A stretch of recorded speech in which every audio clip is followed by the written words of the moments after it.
Presidenta de la Asociación de Alumnos y Amigos de la Universidad de la Experiencia, Carmen Rosa Martínez. Saludamos también al resto de la Junta Directiva de ALUEX, por supuesto a nuestro conferenciante de hoy, a Julio García Bueno, y a todos ustedes, señoras, señores, como siempre, muy buenas tardes. Bienvenidos a la 11ª de las conferencias programadas por ALUEX dentro de su ciclo de conferencias La cultura no tiene edad. Con la conferencia de hoy, en la que además el tiempo desgraciadamente no nos ha acompañado, pero bueno, el invierno, casi el invierno es así. Con la conferencia de hoy, decía, nos despedimos de este ciclo de conferencias en 2016. Recargamos pilas, lo hacemos y volvemos en enero, volveremos con fuerzas renovadas. Ya en 2017 será el 9 de enero, cuando se abra la segunda de las partes en las que se ha dividido este ciclo de conferencias y en la que se abordará aspectos más relacionados con el conocimiento de la mente, del cuerpo, a través de la medicina, por ejemplo, de los sentidos o de la antropología. Bien, decía que hoy nos despedimos de este gran capítulo que se ha dedicado a Albacete, con la conferencia El mundo jurídico en Albacete en los siglos XIX y XX. Hoy conoceremos algunos de los grandes hitos que han marcado el desarrollo de esta ciudad desde el punto de vista jurídico, como es el establecimiento de la audiencia territorial en 1834, también la creación del Colegio de Abogados, y también sabremos o nos interesaremos por el momento en el que está la abogacía en Albacete. El encargado de hacernos partícipes de estos acontecimientos es precisamente el decano del Colegio de Abogados de Albacete, Julio García Bueno. Les voy a dar unas pequeñas pinceladas de su currículum. Julio García Bueno es licenciado en Derecho en Murcia. En septiembre de 1977 se incorporó al Colegio de Abogados de Albacete y posteriormente a los colegios de Madrid, Ciudad Real, Murcia y Cuenca, ejerciendo la abogacía desde entonces de manera ininterrumpida. Ha sido tesorero de la Junta de Gobierno y en la actualidad es, como les decía, decano del Colegio de Abogados de Albacete, consejero del Consejo General de la Abogacía Española y del Consejo Regional también de Castilla-La Mancha. Ha impartido clases en la Escuela de Práctica Jurídica del Colegio de Abogados de Albacete y en el Máster de Acceso a la Abogacía en la Facultad de Derecho de Albacete. Es miembro del Instituto de Estudios Albacetenses y entre sus publicaciones podemos destacar la última, el libro de actas del Colegio de Abogados 1838-1852. Y sin más, les dejo ya con Julio García Bueno y espero que disfruten mucho de esta conferencia. Muchísimas gracias. Muy buenas tardes a todos y a todas. Muchas gracias por estar aquí en esta tarde lluviosa, plomiza, un poco triste, que termina este ciclo de conferencias que ALUEX ha tenido a bien organizar. El tema de mi charla, por decirlo de alguna manera, o de coloquio, es el mundo jurídico en Albacete en los siglos XIX y XX. El mundo jurídico de esta época es muy distinto al que tenemos en la actualidad. Ahora mismo el mundo jurídico, el derecho, los abogados, los jueces, los tribunales, son permanente actualidad en las noticias, en nuestra vida cotidiana, fruto de un Estado de Derecho que poco a poco ha ido invadiendo los ámbitos de la actuación privada de las personas para obligarnos a tener que estar, si no litigando, sí que continuamente luchando por sobrevivir frente a un Estado que es cada vez más invasor. Pero esto no ha sido siempre así. Cuando hago referencia al mundo jurídico en Albacete en los siglos XIX y XX, nos tenemos que remontar a principios del siglo XIX, a 1800, 1812, cuando Albacete era una ciudad agrícola con pocos servicios, con pocos funcionarios, en definitiva con pocas instituciones donde se pudiera apreciar la existencia del mundo jurídico y de los problemas que normalmente este mundo acarrea, conlleva y hace en el día a día. Yo considero que 1834 es la fecha... Gracias. ¿Sí? 1834 es la fecha en la que desaparece el antiguo régimen.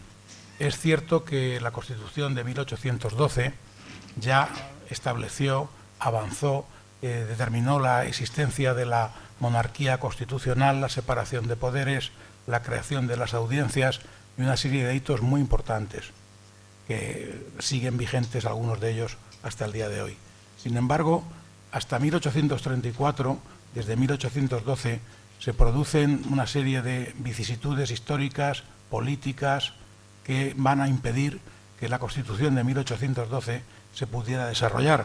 Tan es así que no es hasta 1833 cuando se suprime definitivamente el Tribunal de la Inquisición.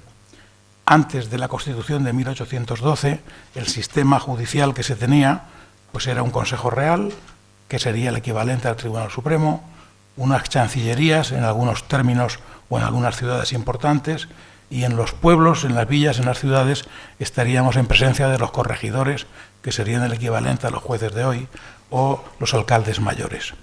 Esta situación de la justicia, con motivo de la Constitución de 1812, cambia, se actualiza y se crean las audiencias provinciales. Se suprime el Consejo Real, es sustituido por el Tribunal Supremo y por el Consejo de Estado, y también se crean los partidos judiciales. Casi todos los que tenemos en la actualidad arrancan de esta Constitución o por mandato de esta Constitución. Es en 1831 cuando se establece la obligación de que los jueces sean letrados, jueces de partido.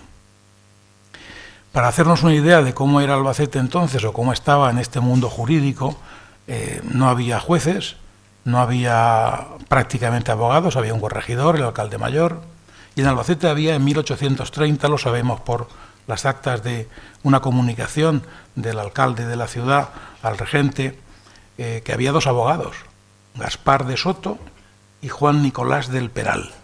Había un tercer abogado que era Juan José Agraz, pero nos dicen en esta comunicación que no tenía ejercicio, era un abogado no ejerciente, aunque posteriormente, en 1834, cuando se constituye la audiencia territorial, va a ser el primer decano del Colegio de Abogados.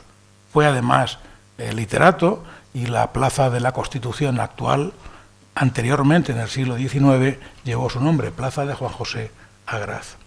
Albacete era una provincia agrícola, y Albacete en concreto como ciudad era una villa que no tenía más actividad que la propia de la agricultura y escasísimos funcionarios. Sin embargo, en Albacete en 1834 le cae la lotería, o le toca el gordo o una buena pedrea. ¿Por qué digo esto? 1834, 1833 hasta 1850. En el año 1833 se crea el Canal de María Cristina, que supone un avance, sobre todo sanitario, para la salud pública en Albacete muy importante. En 1833 recibe la capitalidad de la provincia, que lleva su nombre. En 1834 se crea la Audiencia Territorial. En 1855 llega el ferrocarril. En estos 15 años Albacete tiene una expansión tremenda, una subida en su nivel de vida y de personas muy importante. Pese a que tiene una condición geográfica muy buena, por ser cruce de caminos, la salida natural al puerto de Valencia, de Alicante, sin embargo, para Albacete tenía unas grandes dificultades propias de la humildad de la villa. No había infraestructuras, las calles estaban no sin asfaltar, sin adoquinar, la salud pública era mala, incluso en 1834 hubo una epidemia de cólera, prácticamente no existían edificios en los que se pudiera albergar pues una audiencia como la que se había creado.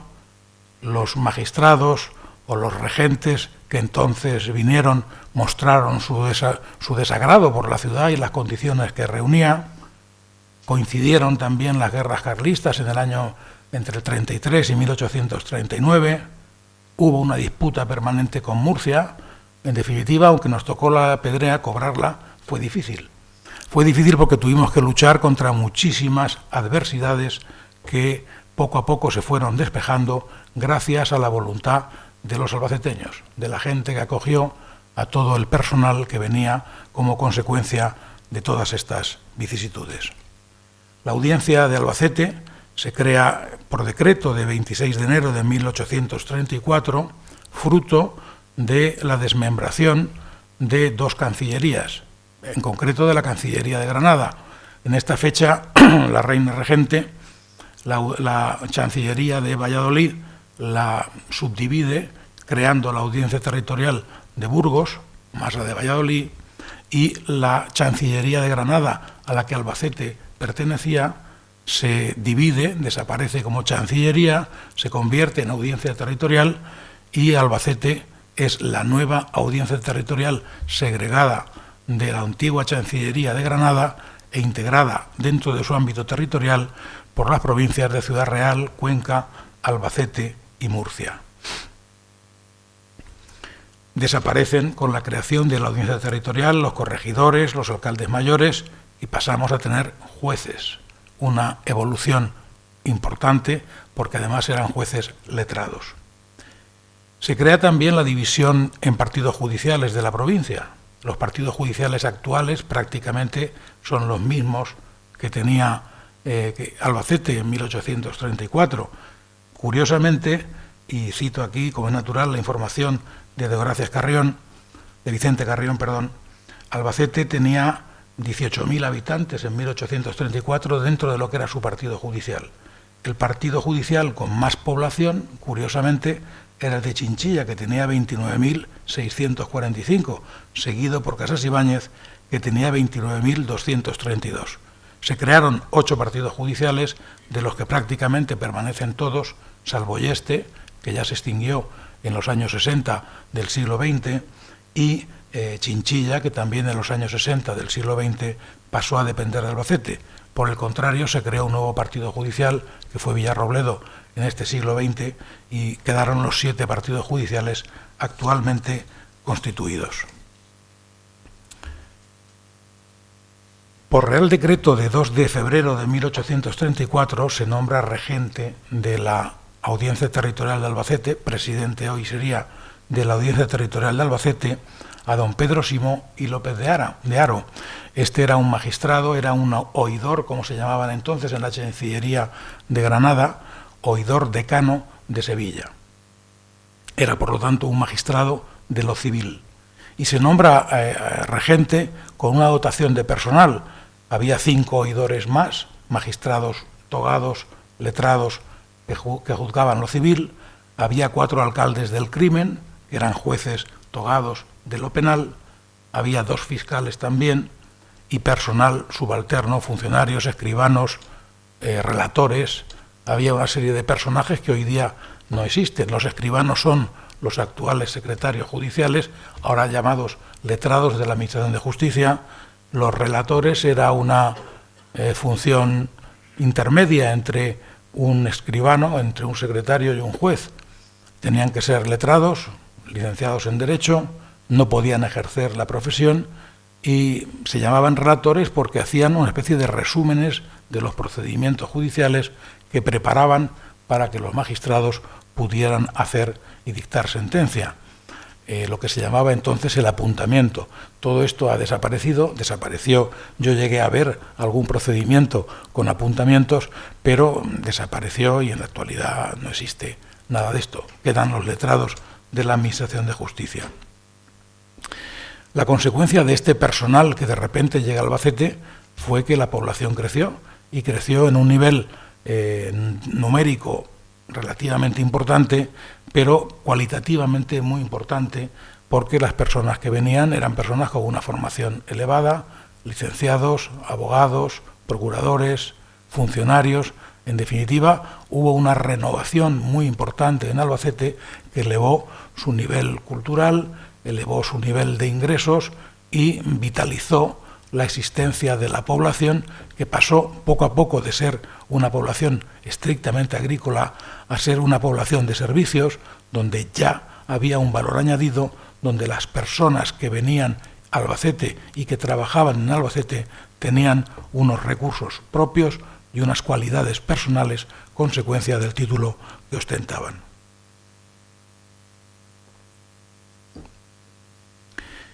Este primer efecto de la audiencia territorial también se vio reforzado con la asignación por parte en el decreto de constitución de la audiencia de 12 procuradores para trabajar en la audiencia territorial de Albacete. La figura del procurador no era conocida todavía en Albacete, se instituye con motivo de la creación de la audiencia territorial y supuso otra aportación más de personas a la colectividad en la que se incardinaban.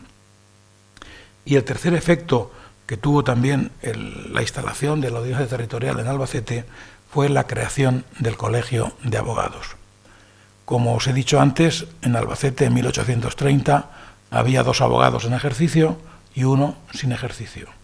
A partir de la creación de la Audiencia Territorial se crea el Colegio de Abogados de Albacete. Aquí ha habido una disquisición, no disquisición, sino sencillamente una falta de fuentes escritas para saber realmente si el Colegio de Abogados se constituyó en 1834 o en 1838 en Cartagena. En el Colegio de Abogados, del que soy yo actualmente decano, se conserva el libro de actas del Colegio de Abogados, y el primer libro de actas que tenemos es de 1838. 7 de julio de 1838 se funda el Colegio de Abogados de Albacete en casa de don Antonio Lafuente y Oquendo, que era un coronel retirado del ejército y que había recibido la orden del presidente de la audiencia, del regente, de que se diera cumplimiento a lo mandado en un decreto de 1834 de la reina gobernadora para que se constituyera el Colegio de Abogados. Y esto ocurre en Cartagena. Ocurre en Cartagena porque el Colegio de Abogados se va con la Audiencia Territorial huyendo de las guerras carlistas y tiene un periplo muy accidentado, que es lo que quizá haya hecho que no tengamos fuentes escritas. La Audiencia Territorial pasó por Ellín de una manera muy transitoria y accidental, estuvo en Murcia, entre su fundación en 1834 y 1838, pasó por Ellín, por Murcia, por Peñas de San Pedro y en Cartagena recaló en 1837. Aquí estuvo hasta 1840. ¿No existía el Colegio de Abogados anteriormente? Entendemos que sí, y había un librito, una publicación del Colegio de Abogados de 1961 en el que se daba cuenta de que el primer decano había sido don Juan José Agraz y que fue decano de 1834 a 1838. Pero en el colegio no se tenía ninguna fuente documental de que eso fuera así. Ha sido con motivo de la publicación del libro de don Vicente Carrión sobre la Audiencia Territorial cuando hemos conocido que con motivo de la celebración del primer centenario de la Audiencia Territorial y del Colegio de Abogados se supo que los primeros estatutos del Colegio de Abogados de Albacete fueron redactados por don Juan José Agraz en 1834 y aprobados por una providencia que dictó el regente, aprobando como es natural estos estatutos y acomodándolos a los estatutos del Colegio de Abogados de Madrid de 1761. Sabemos que el Colegio de Abogados existía en 1834 porque consta, y está en el archivo provincial, la invitación que cursa el regente al decano del Colegio de Abogados para que el día de la instalación de la Audiencia Territorial en Albacete hay una procesión desde el convento de las Justinianas, en el Altozano, donde está ahora la esquina del edificio de la Unión del Fénix, hasta la actual sede de la Audiencia Territorial, en lo que era entonces el convento, para desfilar, tomar posesión y entronizar lo que era la Audiencia Territorial. Esa procesión iban los abogados y estaban invitados los abogados por oficio que le mandó el regente. Por lo tanto, el colegio ya existía.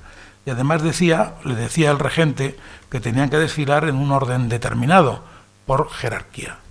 Y estableció que los abogados irían detrás de los escribanos, de los secretarios, y antes que la nobleza. Por lo tanto, el abogado no era noble, no era un escribano, era una nueva clase social, aunque realmente ya se había asimilado a los nobles, los abogados, en algunos tratamientos.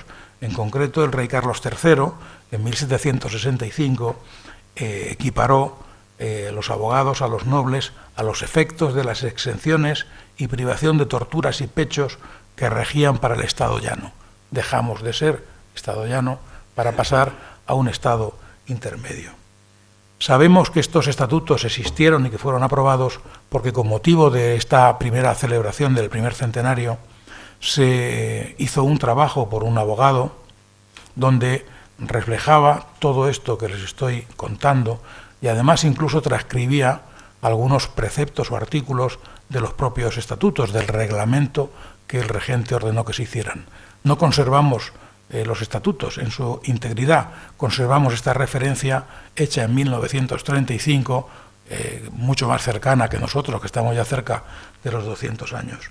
En estos estatutos, por ejemplo, se establecía que los abogados y el colegio nacía bajo el patronazgo de la Inmaculada Concepción y se exigían una serie de requisitos para ser abogado en los que el título era lo de menos.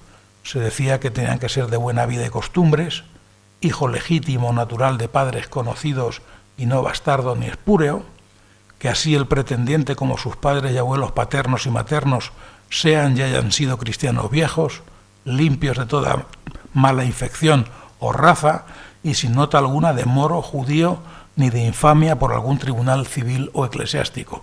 Esto es copia de los estatutos del Colegio de Abogados de Madrid.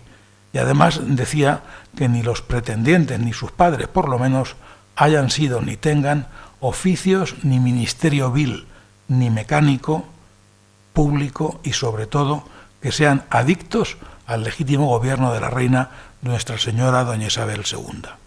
Bien, esta era la situación que teníamos en 1834.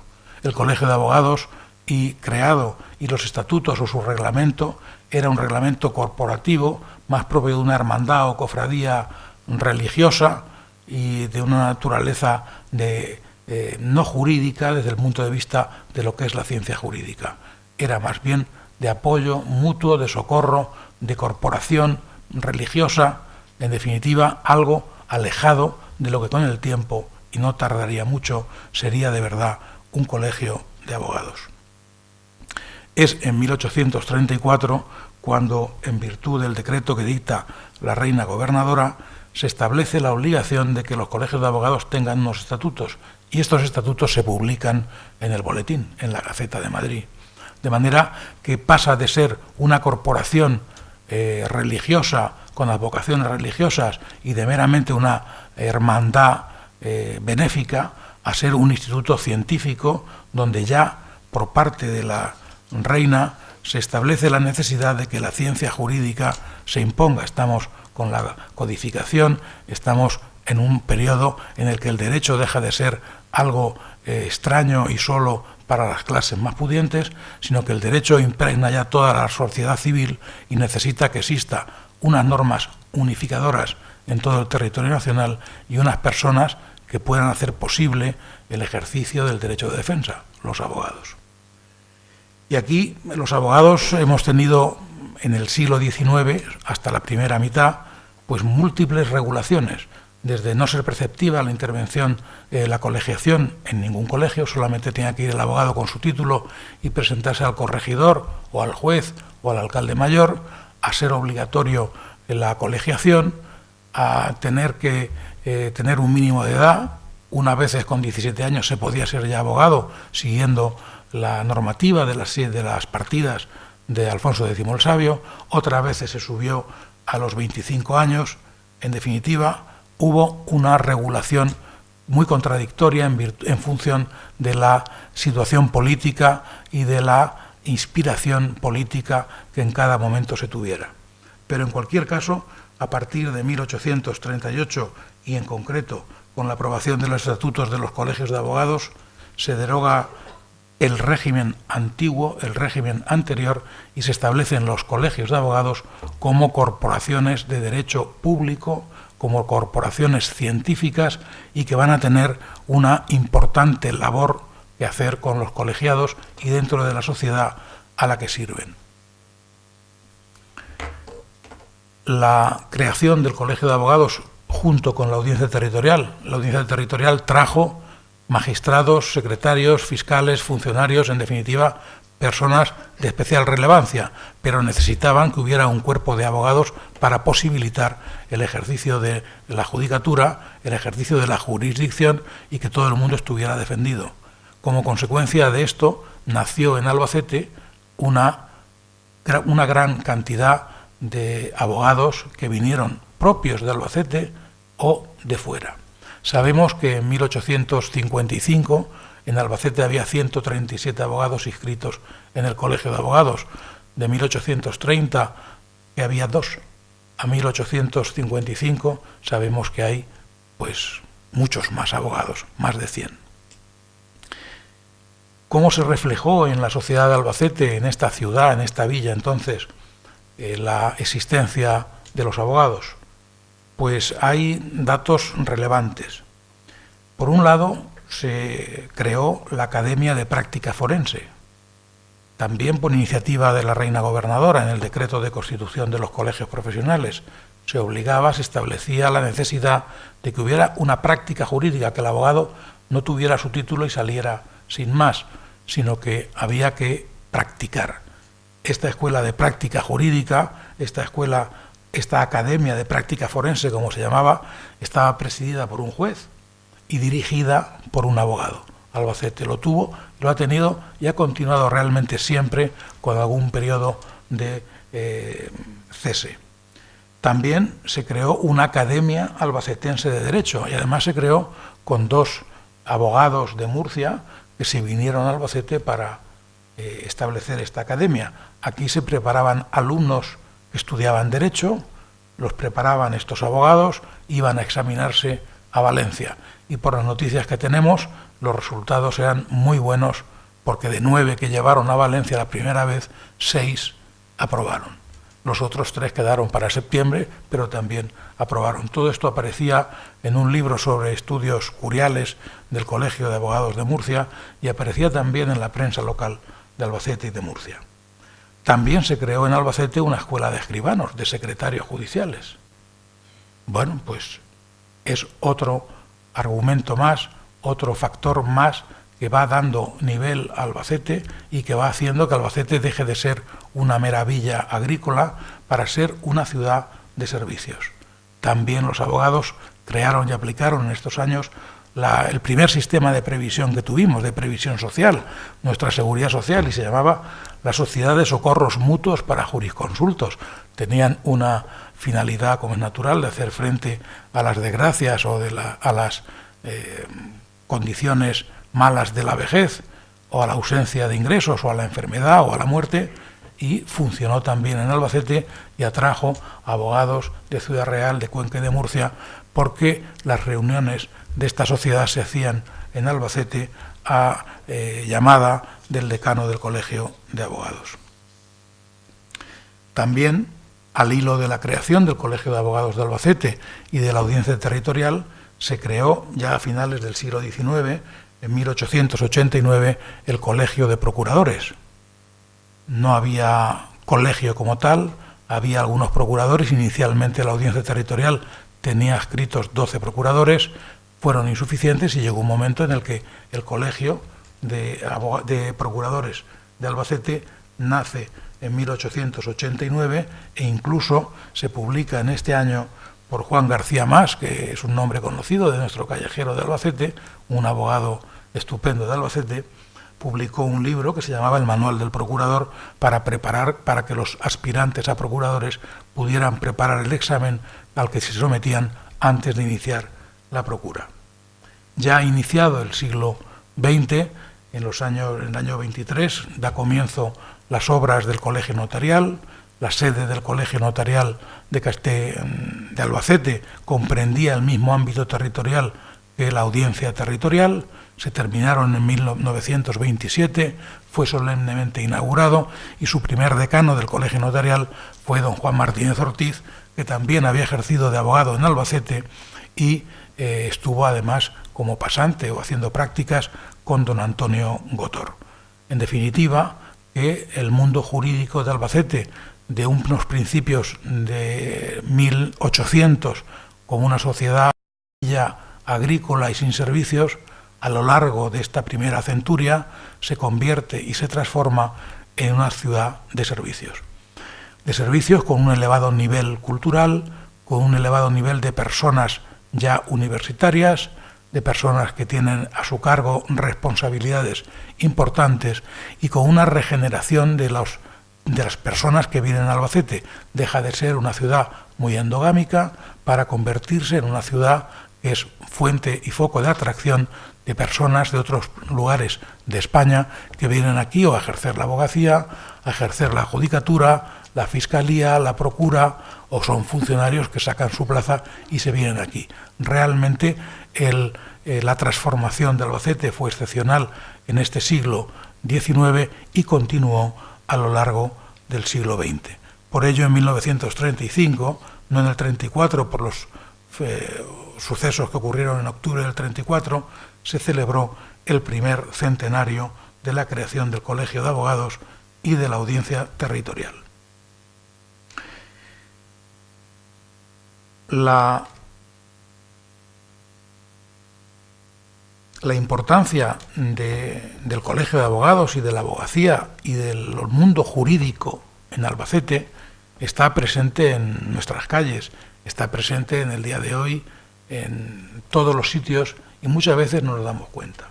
Se puede hablar de Manuel Alcázar y Gómez Zamorano, que fue en el siglo XIX un republicano, abogado republicano, que formaba pareja porque eran los típicos contradictores en los tribunales con don Antonio Rentero y Villota, que era conservador. Antonio Rentero tiene una calle en Albacete.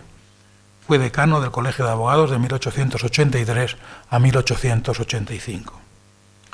Joaquín Quijada Valdivieso, otro nombre que suena en Albacete mucho, que ha dejado un rastro permanente y grande y sigue siendo un apellido propio de Albacete, que fue discípulo predilecto de Melquiades Álvarez. Don Juan García Mas. García Mas tiene una calle en Albacete, fue abogado, fue diputado en Cortes, diputado provincial, periodista, escritor, autor de libros, una persona de un gran nivel. Está todavía presente en nuestra ciudad, como digo. Abelardo Sánchez García también fue un abogado de Albacete. El parque de Abelardo Sánchez, que todos conocemos, siendo alcalde él, lo creó. Bien, pues es otra persona más propia del mundo jurídico de Albacete que ha dejado su reflejo y su trabajo como fruto para todos nosotros. Don Antonio Gotor Cuartero. Gotor es un apellido oriundo de Llín con gran relevancia en Albacete. Fue decano del Colegio de Abogados de 1926 a 1936, luego fue incautado del Colegio de Abogados y en 1940 volvió a ser decano por un solo año. Esta persona, este gran abogado, este gran albaceteño, fue concejal, diputado, director general de Montes, formó parte de la Comisión de Codificación, incluso se creó un premio para estudios jurídicos en Albacete en 1929 que lleva su nombre y que recientemente el Colegio de Abogados ha retomado para los alumnos que terminan el máster en abogacía. Bien, pues Antonio Gotor es otra persona que dejó su impronta en Albacete, que elevó el nivel de Albacete como gran jurista, como gran orador y como gran político, y por lo tanto está haciendo que Albacete sea fuerte, que Albacete sea grande, que Albacete sea conocido en toda España. Don Maximiliano Martínez García, padre de Maximiliano Martínez Moreno. Don Maximiliano Martínez García era secretario judicial, escribano y republicano. No fue objeto de ningún tipo de represalia, pero su hijo, Maximiliano Martínez Moreno, ya en el siglo XX, con motivo de nuestra guerra civil, pues sí que tuvo que exiliarse. Sin embargo, su hijo, Maximiliano Martínez Moreno, también trabajó en el despacho de don Antonio Gotor, fue secretario del Colegio de Abogados y fue también consejero de Estado durante el periodo de guerra. Posteriormente pasó al exilio. Es otra persona que también en Albacete dejó una gran impronta. Hay otros casos, también os sonará mucho. Octavio Cuartero, la calle Octavio Cuartero, pues es la calle de un abogado. Era abogado con 18 años. Fue diputado, director general de Agricultura y terminó como magistrado del Tribunal Supremo. Antes fue fiscal y terminó su carrera como magistrado del Tribunal Supremo. Hizo donación de su biblioteca jurídica al Colegio de Abogados de Albacete, que la conservamos perfectamente en las instalaciones del colegio. Hay otro caso, por ejemplo, don José Lozano Serna, apellidos Lozano y Serna, que tienen mucho de jurídico, pero también tienen mucho de farmacéutico, por lo Lozano en Albacete. Bueno, pues este señor resulta que era abogado y farmacéutico, y ejerció las dos profesiones, tanto de abogado como de farmacéutico. Don Jacobo Serra Valcárcel fue decano de 1890 a 1892. La familia Serra en Albacete, y el nombre Jacobo Serra está vinculado siempre y todavía sigue vinculado, y su sangre sigue corriendo en nuestros días por Albacete. Don José Jiménez de Arribas fue otro decano del Colegio de Abogados de 1918 a 1825, y también fue una persona estimadísima y conocidísima en su momento. Aquí he mezclado abogados del siglo XIX y del siglo XX, porque creo que estaban más bien relacionados todavía con la influencia del siglo XIX que del siglo XX. Pero en el siglo XX, abogados en Albacete, el mundo jurídico de Albacete ha estado muy presente en nuestros días, sigue presente y relacionándose la política con la literatura y con el periodismo.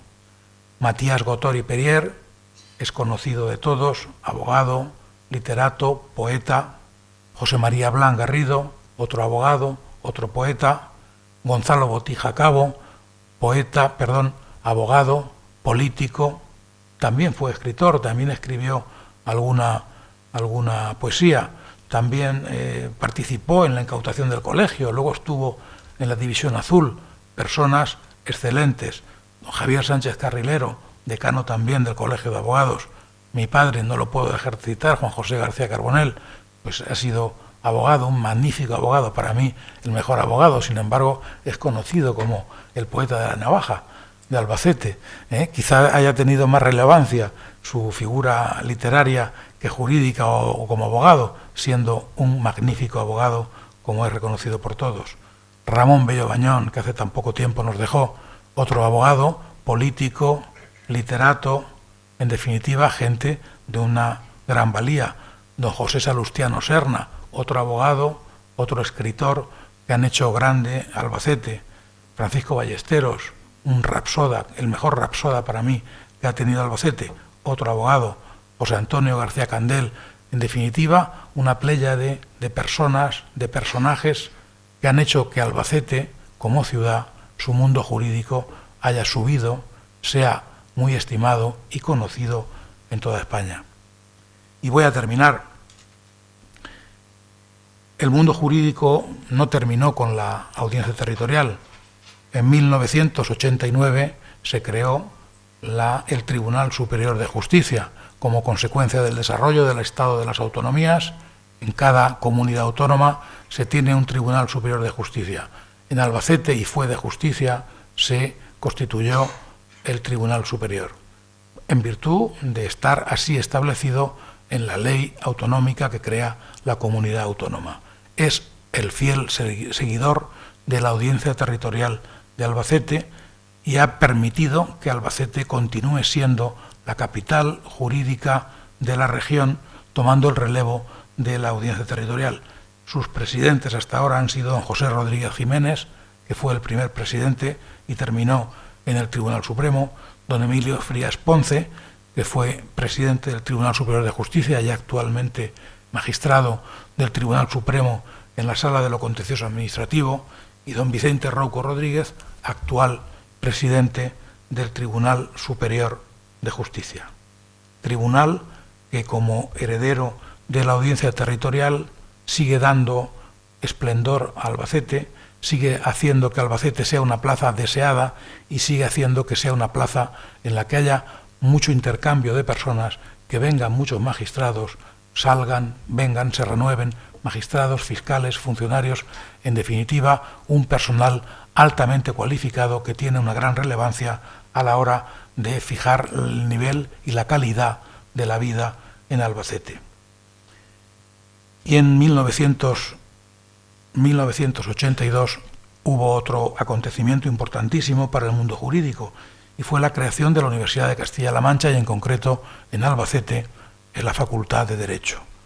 Creo que esta triple pata de esta mesa, que sería la Audiencia Territorial, Colegio de Abogados, Tribunal Superior de Justicia y Facultad de Derecho, hacen que Albacete sea la auténtica capital de la justicia de Castilla-La Mancha y que tenga un nivel jurídico por encima de la media de la inmensa mayoría de Albacete, haciendo que Albacete sea una ciudad culta, que sea una ciudad jurídicamente movida y donde el ejercicio de los derechos y del derecho de defensa y la petición de justicia sea realmente fácil.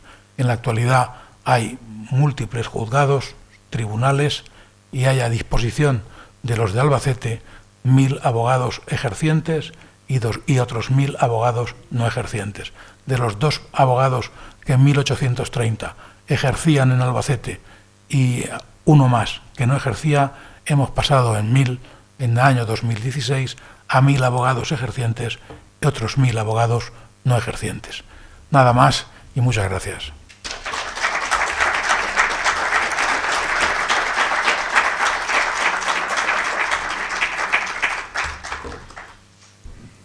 Muchísimas gracias, Julio. Ha sido un auténtico placer escucharle. Yo creo que podemos abrir un turno, si lo hay, de preguntas. Sí, sin ningún problema. Bueno, pues como siempre, si tienen alguna pregunta, pueden levantar la mano. ¿Cómo? Ah, que lo ha explicado muy bien. Bueno, mientras piensan en alguna pregunta, tenemos aquí a Carmen, que quiere formularle la primera. Es que si me callo reviento. No, Carmen, tú habla, que siempre has hablado mucho y bien. Vamos a ver, Julio, en mi gran ignorancia, que reconozco públicamente, lo que yo noto es que Albacete, en un campo sí que os movéis y lo sabéis, pero el pueblo, la gente llana, no sabe la gran importancia que tiene la audiencia en Albacete. Porque tú mismo has dicho que desde que se crea la audiencia en Albacete empieza a venir gente importante, de una ciudad eminentemente agrícola, con unos niveles culturales más o menos medios, porque es así. Empieza a tener un despegue culturalmente muy importante. Y me da la sensación de que nos falta o ha faltado información más llana para que la gente sepa la gran importancia que tiene tener aquí la audiencia. En esto, Carmen, pasa como en muchas ocasiones, que una cosa que ya tienes, la das por hecha, naces con ella y no lo valoras. Sin embargo, la audiencia de Albacete es fruto de un esfuerzo, de una lucha que hicieron los de Albacete, frente a Murcia sobre todo, que siempre ha querido llevarse la audiencia a Albacete, y de hecho no faltaron, bueno, estuvo provisionalmente allí, aunque con el nombre de Albacete, no faltaron magistrados, fiscales, funcionarios que se quejaban de que en Albacete se vivía muy mal. Cuando llega el regente, don Pedro Simó, no tiene dónde hospedarse. Cuando llegan los magistrados no hay casas medianamente decentes para que se puedan hospedar. Y es la lucha del pueblo de Albacete de entonces, del ayuntamiento, la diputación, la gente de bien de entonces, la que permite que todas las dificultades se vayan allanando y con buena voluntad se vaya haciendo más admisible, más suave, mejor la presencia y la permanencia en Albacete. Una vez que pasan los tiempos convulsos de las guerras carlistas y ya se asienta la audiencia territorial en Albacete, lo que no ocurrió hasta ya entrado el siglo XX, pues hemos dado por hecho que tenemos la audiencia y muchas veces no la hemos sabido valorar. Pero se ha vuelto a repetir y de hecho en la actualidad se tiene cierta rivalidad con Toledo para que el Tribunal Superior de Justicia esté en Toledo como capital de la región. Sin embargo, aquí hemos de sacar una pica en Flandes, poner una pica en Flandes, porque el Estatuto de Autonomía establece que la capitalidad o la sede del Tribunal Superior de Justicia esté en Albacete. Habría que modificar la ley, que es una ley orgánica, para poder cambiar esa capitalidad. Pero no está de más el que sepamos que dentro de lo que es la organización del Tribunal Superior de Justicia y antes la audiencia territorial, por Albacete han pasado excepcionales magistrados, muchos de ellos que han terminado en el Tribunal Supremo presidiendo salas con responsabilidades muy importantes. Y otros que se han quedado aquí nos han hecho Albacete fácil, ameno, y han elevado la justicia, han administrado la justicia rectamente. Y eso ha dado a Albacete estabilidad, seguridad y prestigio, porque aquí venían abogados de Cuenca, de Ciudad Real y de Murcia a informar en las pistas en la audiencia territorial, y les imponía la audiencia territorial el estar en un orden jurídico que no eran los jueces de primera instancia ni el Tribunal Supremo, era un elemento intermedio, pero con un gran prestigio, con unas sentencias muy razonadas, muy ponderadas y con un nivel intelectual de los magistrados realmente alto. Entonces yo te tengo que dar la razón en eso. Creo que todavía no nos damos cuenta de todo lo que la audiencia ha arrastrado y todo lo que ha dejado en Albacete, de personal, de funcionarios, a nivel económico, a nivel cultural, a nivel científico, igual que ocurre también con la universidad. La universidad también está emparentada con la audiencia territorial o con el Tribunal Superior de Justicia, y muchas tareas docentes se han compartido para hacer más efectiva y más práctica los estudios de Derecho. Bueno, la gente tenemos que darla a conocer. La gente somos también nosotros, ¿eh?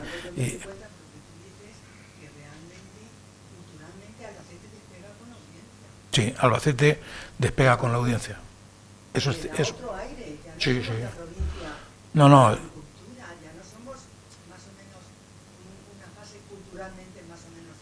Dejamos de ser una ciudad, una villa agrícola y sin nombre, a ponernos a la altura de Valladolid, de Burgos, de Granada, de Sevilla, de Valencia. Eso en el siglo XVIII. Sin embargo, nunca nos hemos dado esa importancia, aunque lucharon mucho nuestros predecesores en aquel momento para que la audiencia se mantuviera. Sí, esa ha sido continua. Eso el libro de Vicente lo relata perfectamente. Yo creo que hablo muy fuerte. Otra cosa que veo también es que, por ejemplo, en la conferencia de Vicente también nos dimos cuenta que muchísimas calles de Albacete que tienen nombres importantes no sabíamos ni quién eran. Claro. Y son grandes arquitectos o grandes profesionales de la justicia.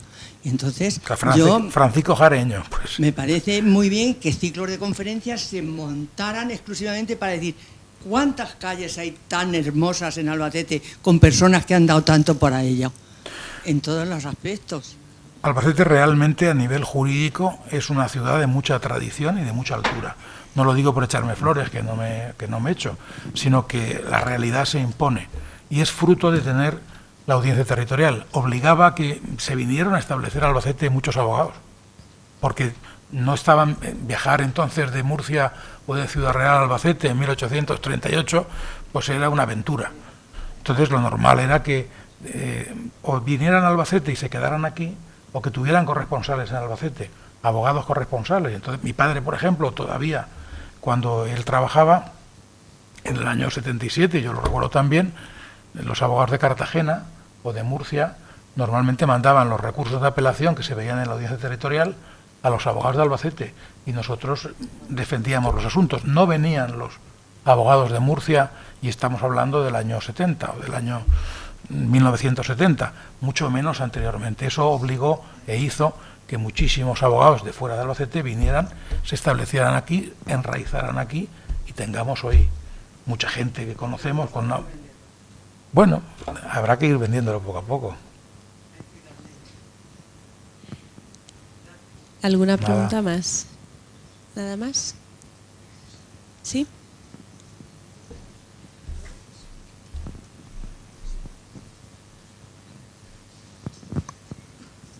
Buenas tardes, muchas gracias por su magnífica conferencia. La pregunta no está relacionada con su tema de la justicia en Albacete, pero sí que le quería preguntar si ese sentir, creo yo, generalizado, de que hay una justicia para ricos y otra para pobres, ¿usted qué opina? Bueno, o una justicia para A y otra justicia para B. Vamos a ver. No quiero decir... Creo que la justicia... De dos velocidades, mejor dicho. Bueno, en la justicia de dos velocidades yo no creo. O sea, lo que sí que es cierto es que la justicia es lenta, en términos generales, o menos rápida de lo que quisiéramos.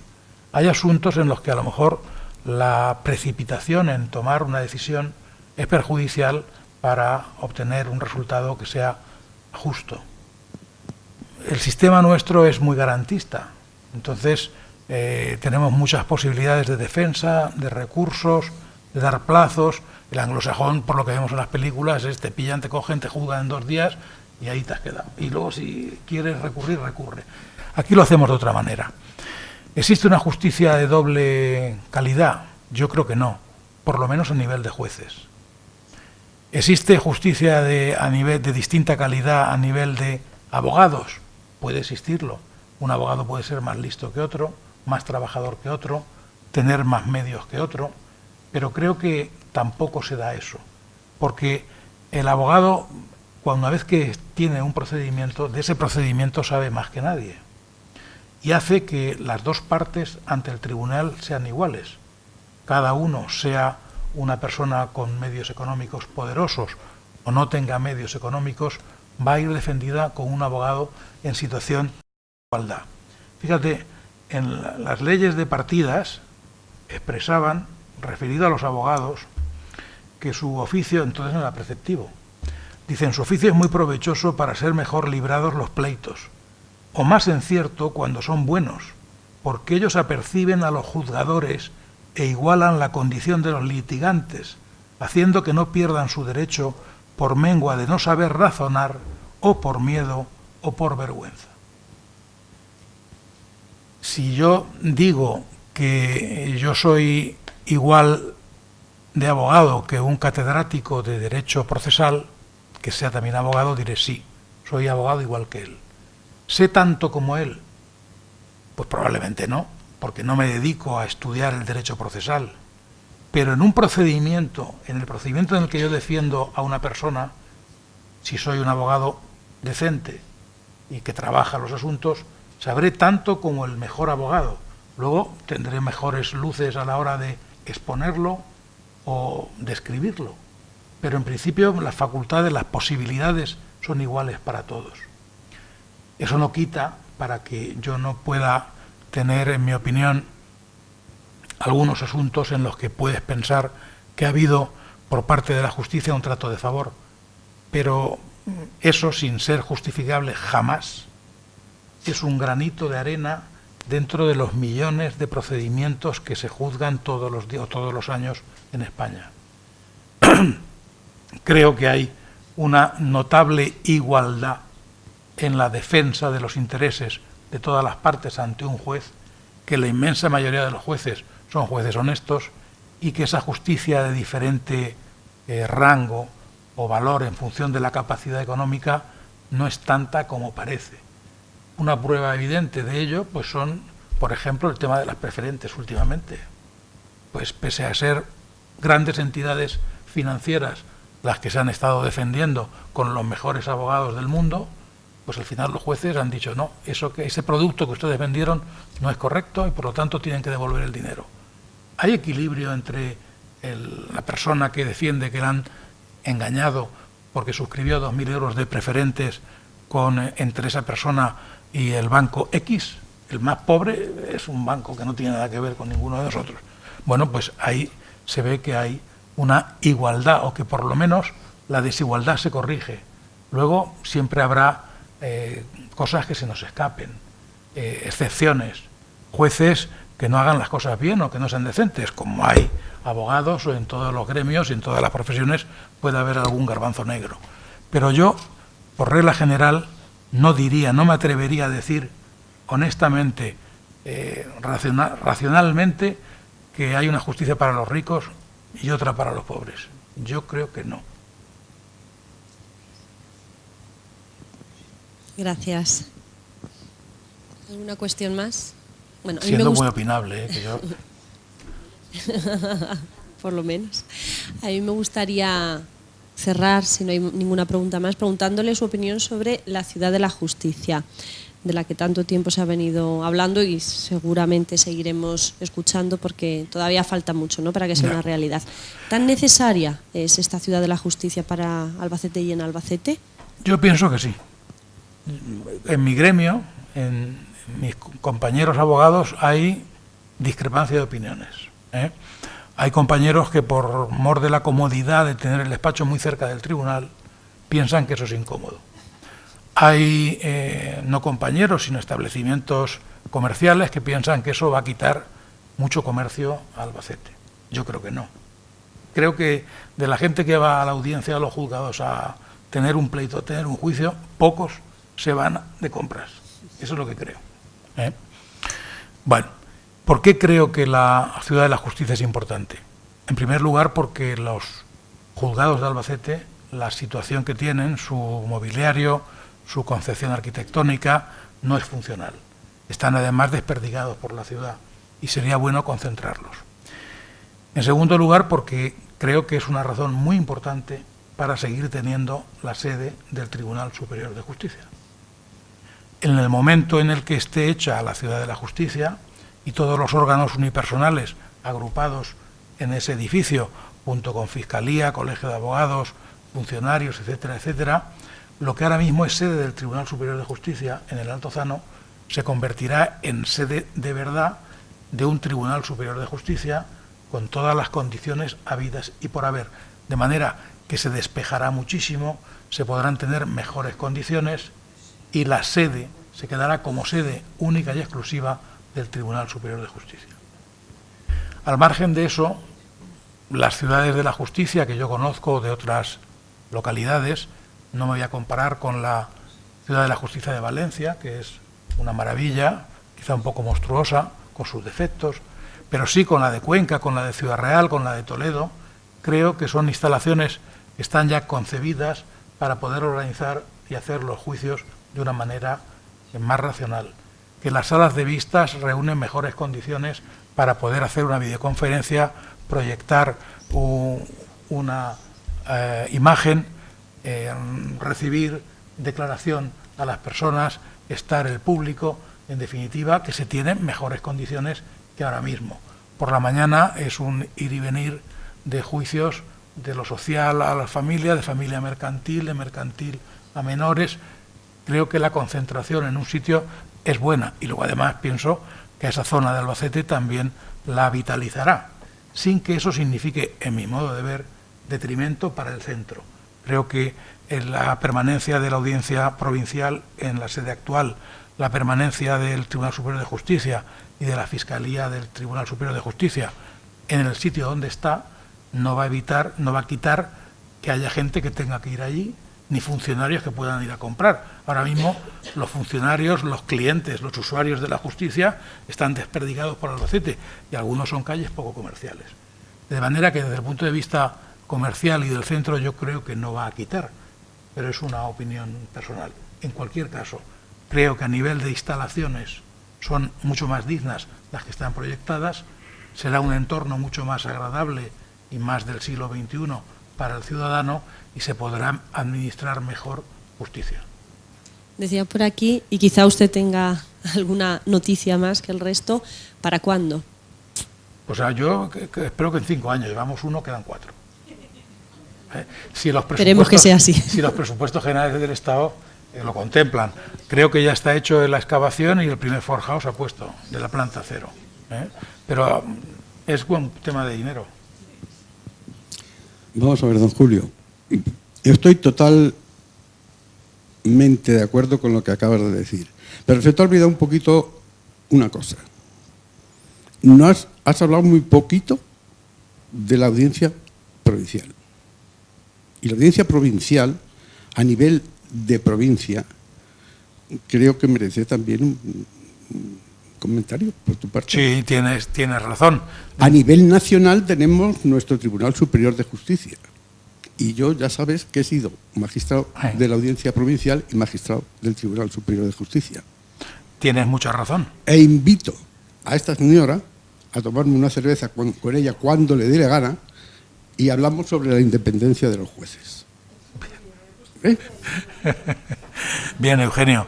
Yo tuve el honor de tenerte de presidente de la Audiencia Provincial de Albacete y luego de magistrado en el Tribunal Superior de Justicia. Y la Audiencia Provincial de Albacete, como es natural, es el órgano intermedio entre el Tribunal Supremo y los juzgados en cada sede, en cada capital de provincia. La razón de de no haber hecho referencia a ella, aparte de que ser propia de un estudio más pormenorizado, es porque cuando se produce la revolución en Albacete, cuando nos toca la lotería, es con la audiencia territorial. De todas maneras, en todas las capitales de provincia hay audiencias provinciales, en algunas localidades que no son capital de provincia hay sedes de audiencias, salas creadas ad hoc, como puede ser en Elche, en Alicante o en Torrevieja, por el cúmulo de asuntos, y realizan y vienen realizando una función estimadísima, inicialmente más en vía penal que en vía civil y últimamente más en vía civil que en vía penal. Pero efectivamente la Audiencia Territorial Provincial de Albacete es un órgano colegiado más que se suma a la revolución que la justicia hace en Albacete en pro del progreso de esta ciudad, servida por magistrados igual que la Audiencia Territorial, con sus secretarios, sus fiscalías, sus funcionarios, en definitiva, un cúmulo más de personas de gran valía que aportaron a Albacete su ciencia, su saber, su tiempo y su economía. Lo haré constar la próxima vez. Muchas gracias. Y la imparcialidad de los jueces, yo coincido contigo. Los garbanzos negros se dan en todos los sitios, pero abunda lo blanco. Muchas gracias.